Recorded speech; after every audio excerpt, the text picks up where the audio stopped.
Welcome to my mini vlog. Kaganapan nga pala to nung Miyerkules, late upload lang ulit. Nakakatuwa yung mga bata dyan kasi nakita nila yung camera, yan, tuwa ulit sila, tapos papashoutout sila sa akin, kaya lang di ko tanda yung mga pangalan nila. Nakakatuwa sila, napakababait ng mga batang yan. Thank you, kasi natutuwa kayo pag may vlog ako. Oh, wow! Maraming salamat.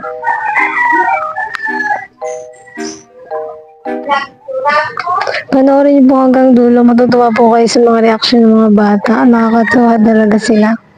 Pagpasensyahan niyo na nga po pala ulit yung boses ko, normal na yan. So, nagbago,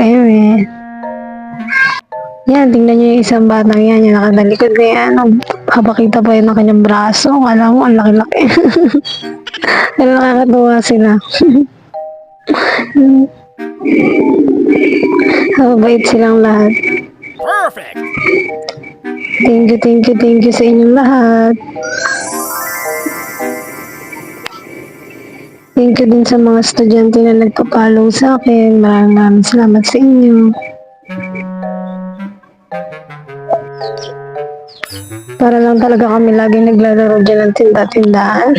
What? Kung mapapansin nyo, lagi ko ba inaayos niyo yung perahan kasi pagkakatapos ng break time, para yung kinaykay ng maraming manok, sabog-sabog yung perahan namin. Kasi hindi na namin maayos ng maigi kasi kagulo na talaga kami pag break time. Kasi hindi namin pwedeng bagalan, gawa na ang hirap, ang dami nila. Kala mo napakabilis.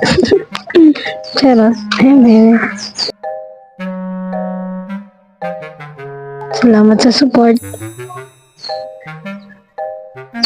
Sana palagi niyo po panoorin yung mga video ko. Pabalo din po. Pa-react. Thank you. Umalis pala ako nito kasi nandun ako doon sa kabilang gawa na may naubusan ng lunch. Tinagamad pumunta doon sa kabilang canteen kaya ako na lang kumuha. Tsaka meron din kasi nagpa-reserve tapos kulang yun na initabi namin kaya kailangan talaga pumunta sa kabila.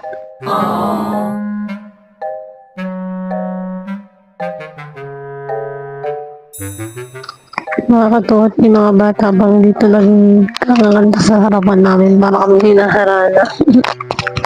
Thank you, kids. Thank you for watching. So, ulitin.